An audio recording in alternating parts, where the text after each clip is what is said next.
Hi guys! Magandarang hapon! Welcome back pa dito sa Gandara Asayo Channel for Showbiz Update. Nandito na naman nga po akong muli nagbabalik. Ang nagmamaganda ninyo kachismosang Kim Pao, wala na nga pong iba.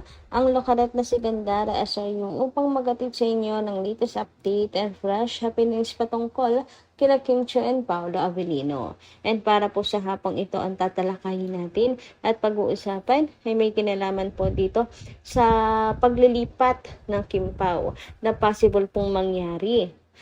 Dahil sa request syempre na isang ma-impluwensya sa ABS-CBN. Kaya naman yung iba, hati naman ang opinion ng mga Kim Pao fans regarding this. So, pag-usapan nga natin. Pero bago po ang lahat sa mga di pa nakaka-subscribe sa ating channel, pakiclick lang po tayo natin subscribe button at notification bell na nariyan sa baba upang kayo po ay maging updated at ma-notify tuwing may bago tayong chika at balita hinggil sa Kim Pao. Basta mga balita na may kinalaman, kina Kim Chiu and Paolo Avellino, sagot na nga po natin yan. And nais din po natin bigyan ng tinig at pansin ang mga comment na ating mga taga-subaybay bilang pasasalamat sa kanila pong pagtutok sa ating at pag-abang sa ating mga daily updates. So narito nga po at pakinggan natin ang opinion ni Ma'am Remy Ramos. Sabi niya rito, mas naunang minahal ni Paolo si Kim. Kahit na naging mag-on sila ni Casey, I think during that time, hindi free si Kim. So, Paolo was testing the water and trying to date other people dahil he is waiting for Kim. Sabi niya, nasa school pa lang siya, pinapanood na niya si Kim. Casey had some relationship with other guys after Paolo. But now that Paolo is with Kim na, I don't think he will waste those time that he waited for Kim and go back to Casey. Hope not, Paolo and Kim pa din. I think regarding dito kaya nakikipagrelasyon si Paolo, syempre, di ba? Wala na po sa isip niya na magkakatuluyan or kay Kim pa rin yung bagsak niya. Di ba sa kanya naman po nanggaling na hindi niya akalain na kay Kim po ang bagsak niya. Hindi akalain. So, sa isip po niya, imposible na maging sila. Lalo pat si Kim po ay talagang in a long relationship. And may respeto po si Pao dahil hindi siya mga agaw, hindi po siya impokrito. Meron po siyang guy code. Anong tawag doon? Basta boy code. Bro code. Ayan. Meron siyang gano'n. Hindi po siya sumalisi. And alam din naman niya siguro, yun nga, meron na po siyang perspective tungkol kay Chinita Princess na hindi rin uubra ang style niya pag sinubukan niya mag-flirt kay Kim. Hindi po ba? So, ayun, nasa isip niya siguro imposible na maging sila. Kaya, tinusubukan niya mag-move on at ibaling ang kanyang panahon, ang kanyang pagtingin sa iba. Pero ayun nga, tulad na sabi ni Pao, hindi niya akalain after everything tagal ng panahon, di ba? Kay Kim pa rin ang bagsak niya. So, yan naman po ang ating palagay. Pero sana naman nga wala pong balak si Paolo bumalik at iwan po si Chinita Princess. Hindi niya sana sayangin yung pagkakataon na binigay sa kanya ng tadhana, di ba? Anyway, dumako naman po tayo dito sa comment ni Ma'am Annalyn Hiccup. Sabi niya rito, siguro yan Gandara, tapos na yung interview, tapos naglaro-laro sila. Tuloy na ilabas ang mga tunay na behind the scene. Siguro steroids, okay lang. Wala kaming marinig. Wala kaming mapanood. Basta kayo, kaya namin magbulag-bulagan at maging okay lang yon. Ayan, napak nyo naman kami. Kim Pao forever. Good morning Gandara, heto puyat sa kakasunod kung anong magagandang balita sa Kim Pao. Napakaganda ng inilabas na lie detector sa sagot ni Paolo na yes, yes, yes at sinabi ni Kim na kasing lawak ng universe ang pag-unawa ni Paolo. Kim Pao forever.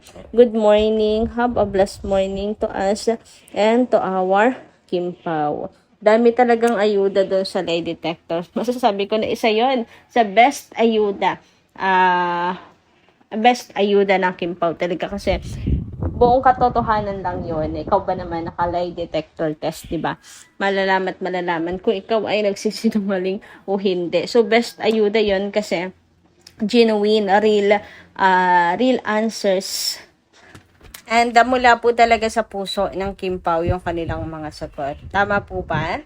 Anyway, dumako naman po tayo dito sa next comment natin na babasahin. And mula naman po ito kay Ma'am Susan Tenko. Madam Susan, shout out sa iyo. Magandang hapon. At sabi nga niya dito, Kim is daw busy shooting for a British luxury brand, Alexander McQueen. 5th day taping na nila sa Batangas. So, ito po yung panahon na sobrang busy ni Kimi nung nakaraang araw.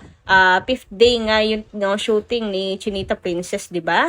Grabe nga yun. Yung estimated na nakita natin sa Google, ang isang photoshoot ni Kimi is 9 million. So, kung isipin mo, 5 days, di ba?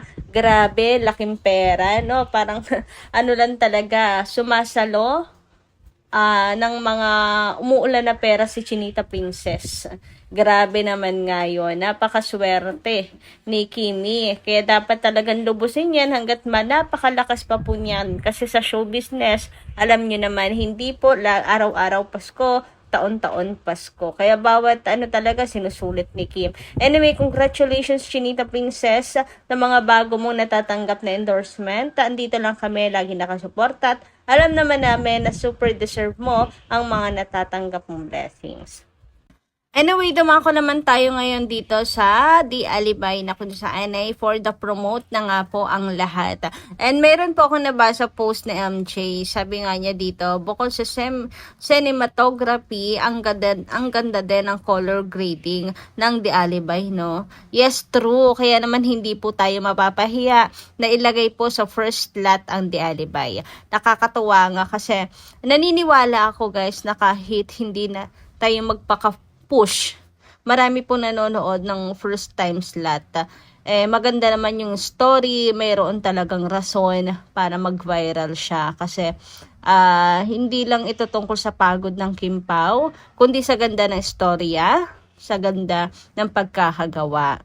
Kaya naman naniniwala ako na magbo-boom po talaga yan, magba-viral. Gagawa na naman po ng ingay sa social media kagaya po ng Linlang. Grabe yung Linlang, 'di ba? Sobrang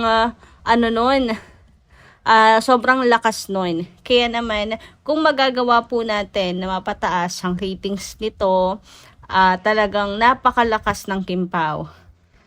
Lagi po na natin mapapanood ang Kim Pao sa primetime for sure. Grabe, sobrang excited na rin ako na mapanood po ng mga casual viewers ang The Alibay. Kasi ang daming dapat na ipagmalaki po dito sa The Alibay na to. Hindi lang kasi siya more kilig, kundi pagbibigay talaga ng justice sa story. Kagaya na nga lang nung ending nito, 'di ba? Hindi po inaasahan ng lahat. Anyway, ayun nga, hindi nila sinacrifice yung The Alibay for the Kilig or Love team, kundi sa ganda po ng istorya. Kaya naman masasatisfied yung mga casual viewers dito, naniniwala po ako. Excited na nga ako na mapanood po nila at mapag-usapan ang husay nila Kim and Paolo. Anyway, pag-usapan naman nga natin ang tungkol sa nanganganib daw ang The Alibay na masipa sa first lot once na maisipan po na kunin nila Coco Martin ang slot na yon. Once na maging ready na sila para sa first lot kasi supposed to be kanila dapat yon. So, ayan, kapag ni-request na ni Coco Martin, napaka-impluensya pa naman po nito sa ABS-CBN, ay sigurado daw po na masisipa sila Kim and Paolo sa first lot.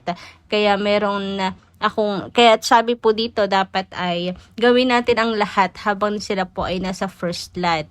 Sabi dito, baka nga 1 month lang ang The Alibay sa first lot. Malay natin, depende kailan magiging ready sila Coco. Basta sa mga panahon na nasa first lot sila, okay ang reception ng viewers.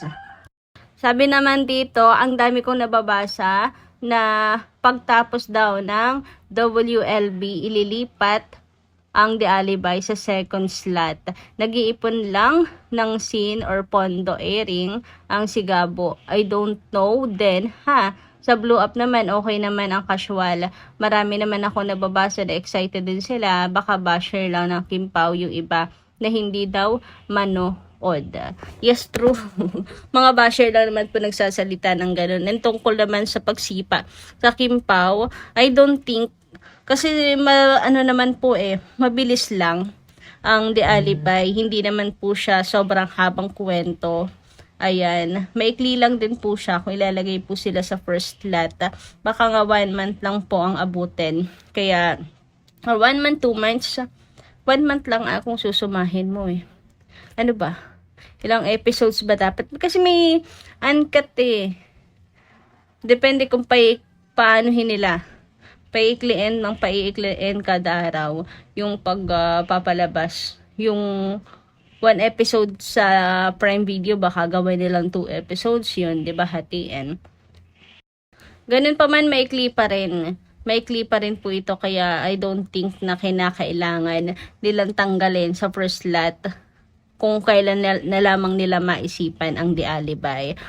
Patatapusin na lang po nila yung The Alibay, and saka na lang sila kapag hindi lang sa ready, kapag wala na pong maaapakan. Sana naman, 'di ba, maging professional po sila.